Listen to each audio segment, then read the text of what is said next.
Assalamualaikum warahmatullahi wabarakatuh. Ketemu lagi di channel NGMB IPA.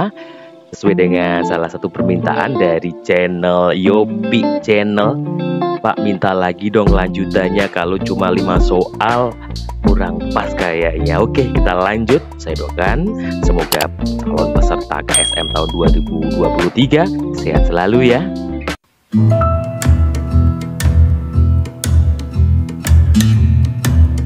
Oke, kita akan membahas soal fisika ya kali ini ya. Hitung-hitungan paku dengan panjang 8 cm. Kita tulis saja, berarti panjangnya itu diketahui 8 cm. Kita ubah menjadi meter, dibagi 100, 0,08 meter. Kemudian pada sebuah papan kayu ditancapkan nih, berarti memiliki ketebalan 6 cm. Berarti 6 cm itu 0,06 meter. Kemudian dipukul menggunakan palu yang bermasa 0,5 kg. Berarti ini ada hubungannya sama energi potensial ya. Palu dilepaskan dari ketinggian, berarti ketinggiannya palu itu ada 50 cm atau diubah menjadi meter itu cukup dibagi 100. Kemudian di bagian atas ujung paku tanpa gaya tambahan dari tangan. Berarti gaya tambahan dari tangan tidak diperhitungkan. Jika gaya tahan rata-rata papan kayu 400 Newton, berarti untuk memasukkan paku itu perlu menyiapkan 400 Newton karena daya tahan papannya itu 400 Newton. Kita tulis saja gayanya 400 Newton dan percepatan gravitasi 10 meter per sekon kuadrat. Nah, ini ada pernyataan ini. Terus kita langsung ke bawah saja kalau ada pernyataan. Nah, ini ya. Pernyataan yang benar adalah, oke ya, ini kita membahasnya pernyataan yang benar yang mana. Nah, terlebih dahulu saya beritahu bahwa ini ada kaitannya sama usaha. Kelas 8 ini ya, usaha itu rumusnya W sama dengan gaya kali perpindahan. Apa artinya? Berarti yang namanya paku ini harus bisa berpindah ke menusuk papan kayu. Nah, jadi dengan gaya kemudian bisa berpindah. Kemudian ada juga kaitannya sama energi potensial. Kenapa energi potensial? Karena ada pakunya tadi, ada palunya tadi. Palunya ada ketinggiannya. Kita langsung saja. Berarti untuk menghitung usahanya cukup saja 400 kali 0,08 panjang paku tadi. Berarti untuk menembus paku ini sampai tembus sampai ujung paku pol mentok, berarti kita perlu usaha 32 Joule. Nah, pertanyaannya, kira-kira mampukah dengan ketinggian 0,5 meter dan massa 0,5 kg paku tersebut tuh bisa menancapkan sampai 0,8 meter tadi atau 8 cm paku sampai ke ujungnya. Nah, kita lihat ini. Ternyata kalau kita masukkan energi potensial, masanya 0,5, gravitasinya 10, ketinggiannya 0,5, berarti bahwa setiap satu pukul cuma menghasilkan 2,5 Joule, berarti tidak cukup satu pukulan saja. Harus perlu berapa pukulan? Nah, caranya bagaimana untuk melihat berapa pukulan palu yang harus dilakukan? Nah, misalkan ya, jumlah pukulan itu N. Berarti untuk mencari N itu cukup sederhana. 32 atau W dibagi dengan energi potensial. W dibagi EP. Berarti 32 dibagi 2,5.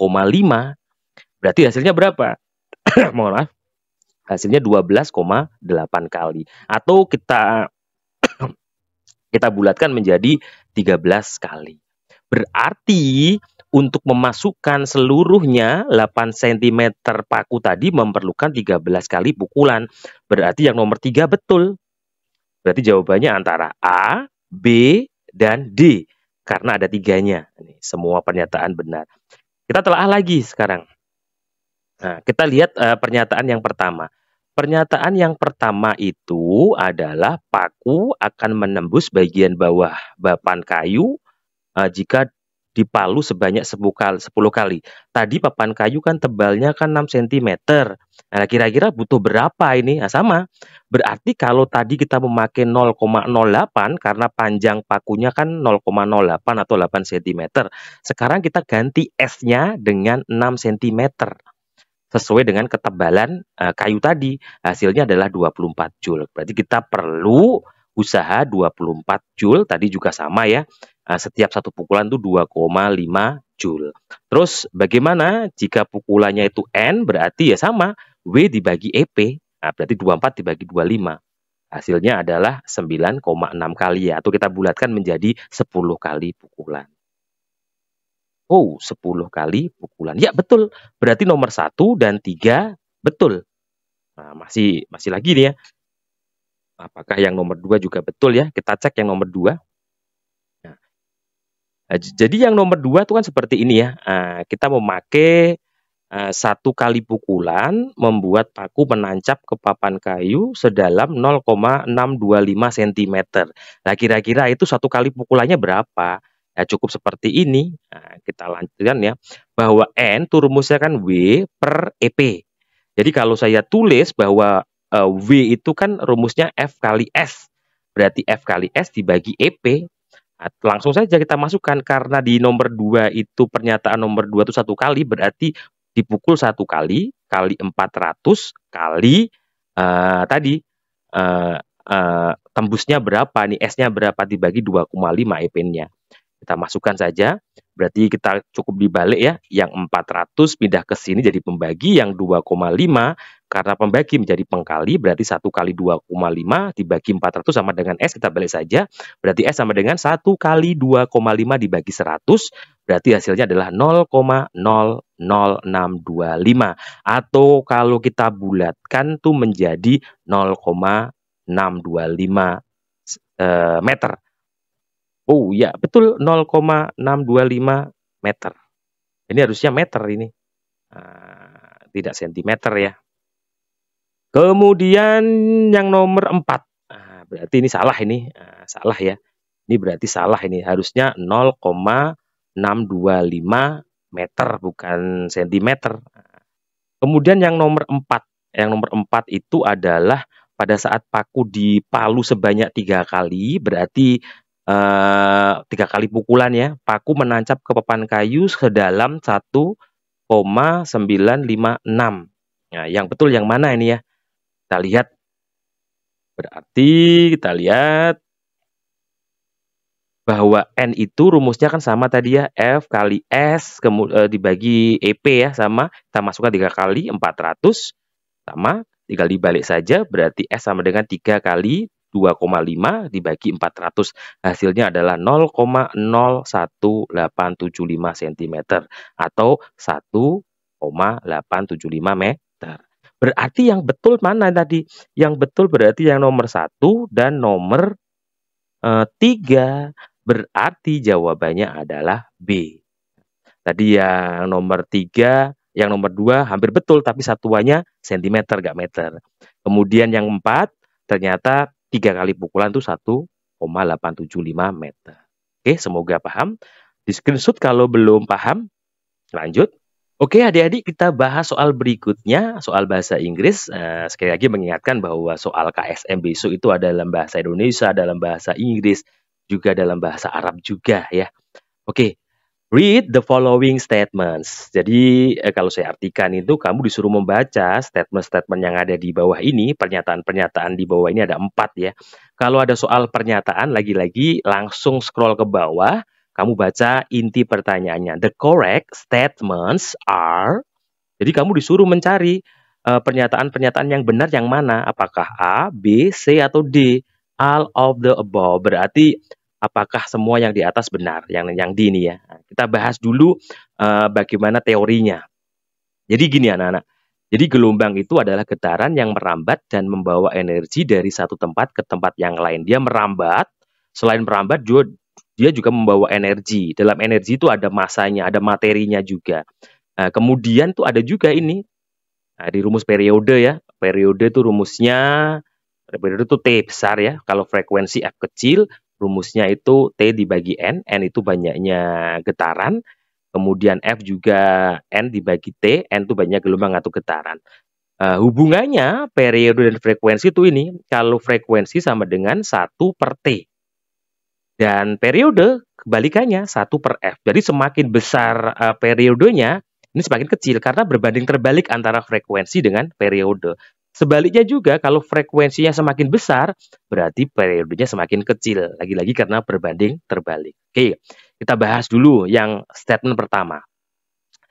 The greater the frequency of the vibration, jadi semakin besar frekuensi dari getaran, the smaller the period. Berarti semakin kecil periodenya. Kita lihat, semakin besar frekuensinya, semakin kecil periodenya. Kalau frekuensinya besar, periodenya kecil. Berarti nomor 1 betul. Berarti jawabannya antara A, B, dan D. Lihat yang nomor 2. A vibration frequency of 15 Hz. Nah, sebuah frekuensi getaran 50 Hz ya. Artinya,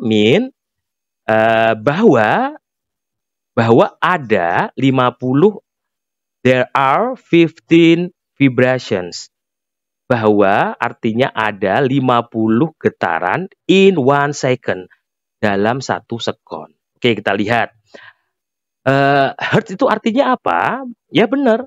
Dalam 50 getaran itu terjadi dalam 1 sekon atau detik.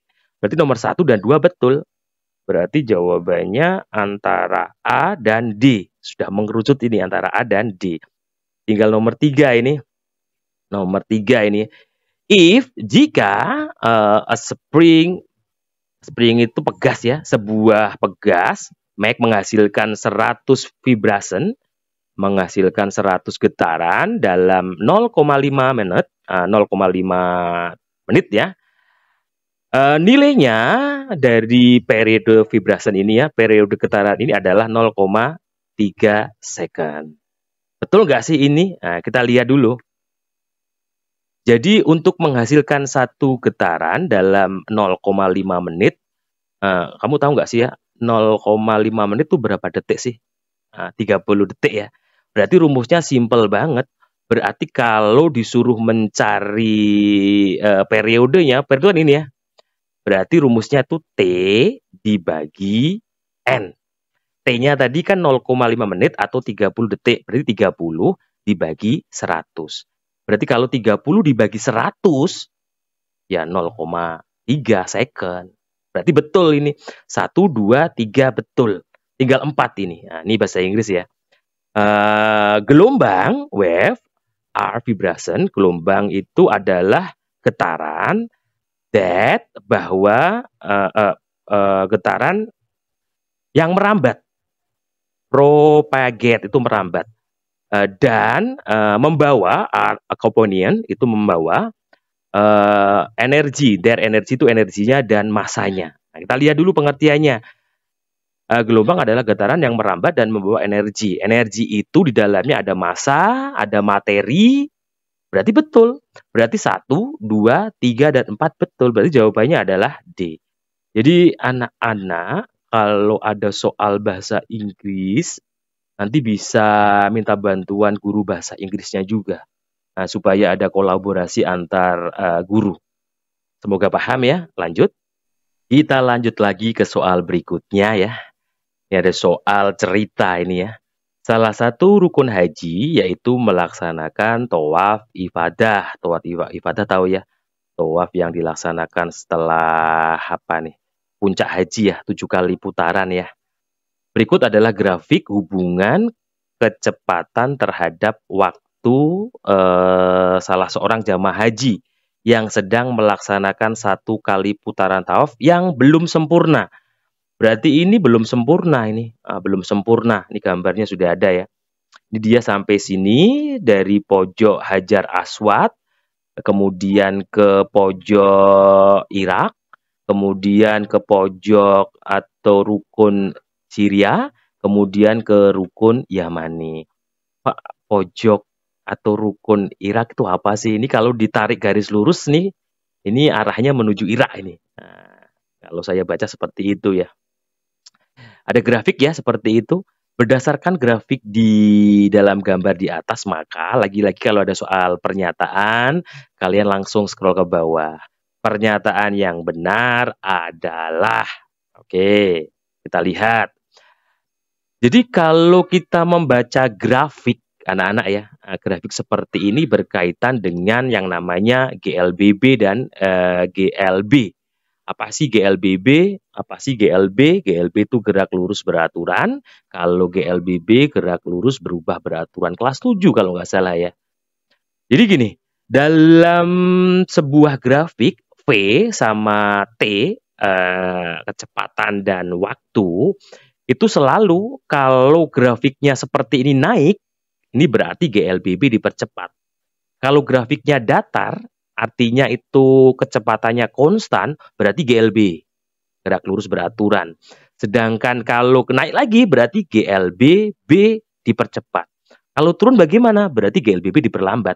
Makanya GLBB ada dua, dipercepat dan diperlambat. Oke, kita bahas. Nomor 1, percepatan jamaah dari rukun Iraki ke rukun Hirian adalah 0. Berarti dari Iraki ke sini sampai ke sini. Berarti dari B ke C. B ke C.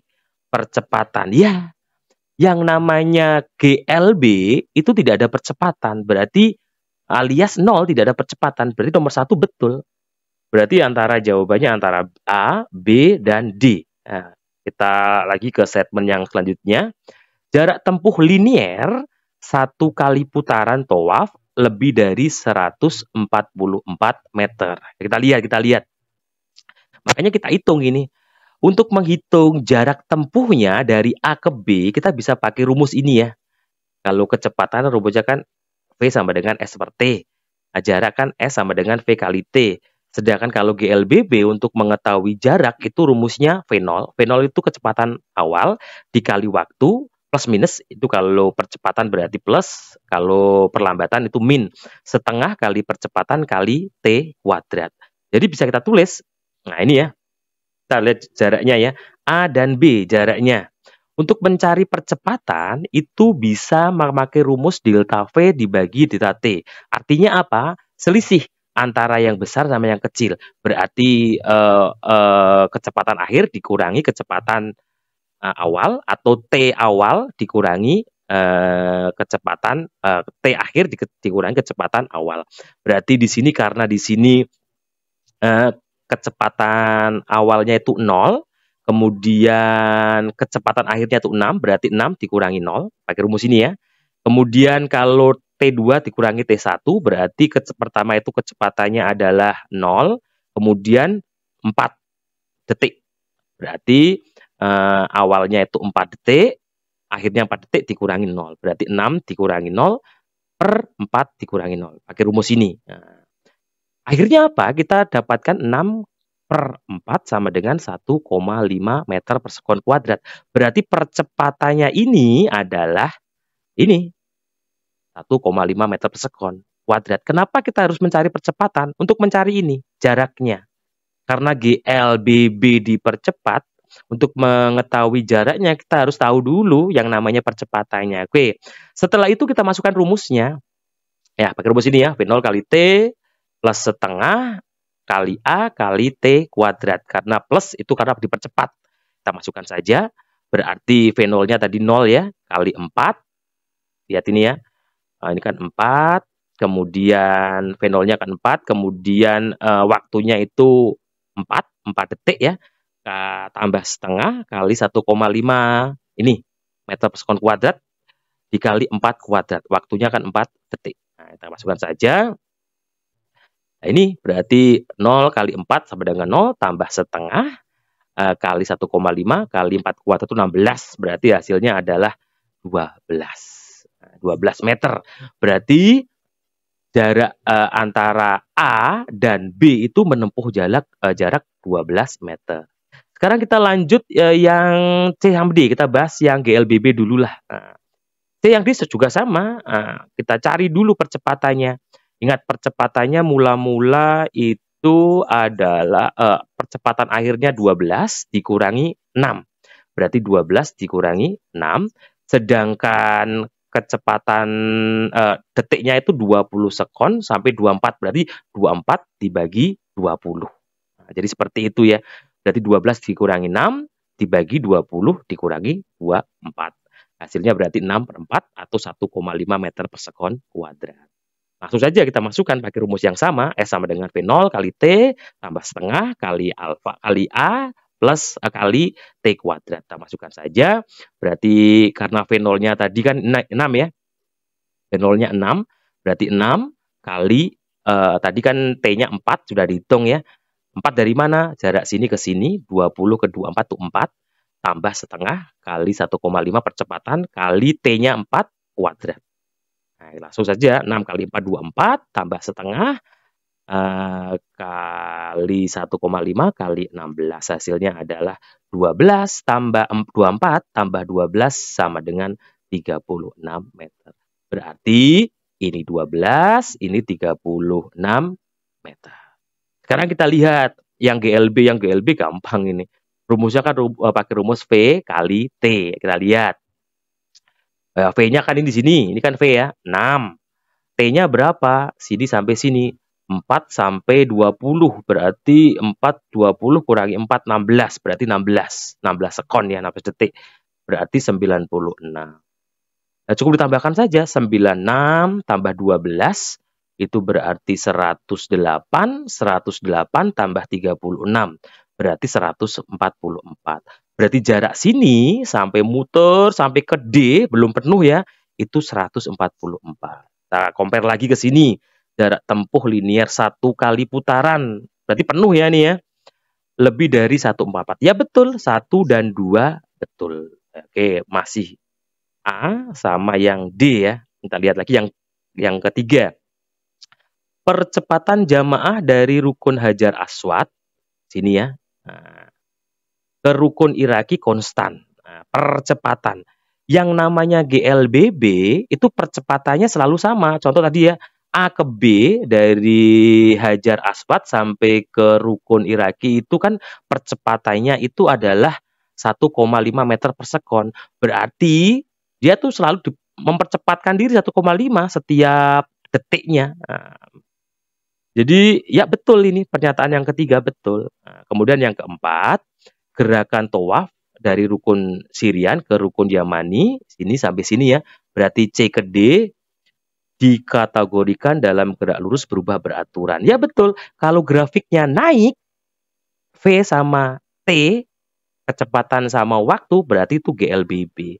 Berarti 1 betul, 2 betul, 3 betul, 4 betul. Berarti jawabannya adalah semua pernyataan benar. Jadi gitu ya. Bisa di screenshot ini untuk bahan materi kamu. Lanjut. Oke, kita bahas soal berikutnya. Ada soal cerita lagi ya. Perhatikan lampu hias yang dipasang dengan kawat penggantung pada langit-langit masjid. Seperti ini gambarnya ya. Jika masa lampu hias M besar, lampunya itu masanya M besar, dan masa kawatnya yang penggantungnya itu M kecil. Jadi ada dua masa ya, masa dari lampu M besar, masa dari kawat itu M kecil. Maka gaya yang dilakukan oleh langit-langit atap agar tidak jatuh runtuh adalah, nah, kita lihat dulu. Ini ada kaitannya dengan gaya berat dan gaya normal. Jadi setiap benda itu memiliki gaya berat ke bawah. Rumusnya itu M kali G. Sedangkan gaya normal itu ke atas, kebalikannya. Dan kalau letaknya itu seperti ini, tegak di bidang datar itu sama. Kalau di bidang miring itu seperti ini ya, bidang lagi, tetap gaya beratnya ke bawah, tegak lurus dengan bumi kita dengan gravitasi. Makanya tidak sama antara gaya normal dengan W. Untuk mencari gaya normalnya pakai W kali cos alfa. Jadi lebih kecil biasanya. Berarti antara W-nya sama ini beda, lebih besar W yang di sini. Lebih kecil berarti N-nya daripada WM kali G ini. Oke, kita lihat rumusnya. Jadi kalau M kali G, gaya beratnya atau gaya untuk bisa naik ke atas supaya tertahan yang namanya langit-langit masjid ini, berarti harus kita jumlahkan, berarti massa dari lampu dan massa kawat dikali gravitasi, atau M besar plus M kecil dalam kurung kali gravitasi. Ada nggak di sini? M plus G, harusnya ini M kecil. Atau juga boleh ini, massa lampu kali gravitasi tambah massa kawat kali gravitasi. Ya, ini jawabannya adalah D, sesuai rumus yang ini. Ini ada juga pernah keluar itu soal dalam bahasa Arab ini. Saya minta bantuan temen ini untuk mengartikan ini. Ini artinya seperti ini ya. Ini soalnya dalam bahasa Arab ya. Besarnya gaya normal mobil yang berada pada bidang miring seperti pada gambar sebelumnya. Ini adalah apa ya? A sama dengan berat mobil dan seterusnya. Saya beritahu yang namanya kalau ini bidangnya datar berarti gaya normal dan gaya berat sama besar. Berarti kalau ini bidang datar ya, berarti jawaban kalau yang bidang datar itu sama besar. Berarti A kalau bidang datar. Kalau bidang miring berarti ini pertanyaannya besarnya gaya normal mobil ya kurang dari berat mobil, lebih dari berat kendaraan, sama dengan massa mobil. Jawabannya adalah ini D, kurang dari berat mobil. Dia punya gaya berat yang lebih, gaya normalnya kurang, karena untuk mencari gaya normalnya pakai ini, cos alfa tadi. Jadi seperti ini ya. Jadi anak-anak kalau belajar KSM dalam bahasa Arab, diikutkan dong itu guru bahasa Arabnya supaya paham. Lanjut. Soal berikutnya, ada soal cerita lagi nih ya. Akibat cuaca yang sangat panas di kota Madinah, sekitar bulan Juli, air zam-zam bersuhu 100 derajat Celcius. Ini 100 Celcius ya. Yang disediakan di tandon air di sekitar Masjid Nabawi mengalami pemuaian. Pemuaian itu artinya zat itu bertambah tingginya, bertambah lebarnya, bertambah luasnya, bertambah besar. Kalau ada pernyataan, langsung saja pernyataan yang benar adalah, oke kita lihat.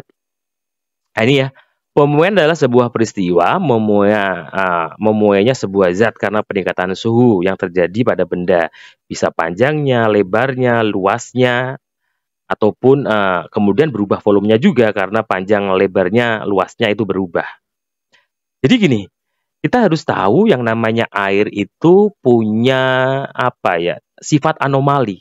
Jadi lucu ini ya. Setiap benda, kecuali air ya, kalau didinginkan, dia itu menyusut.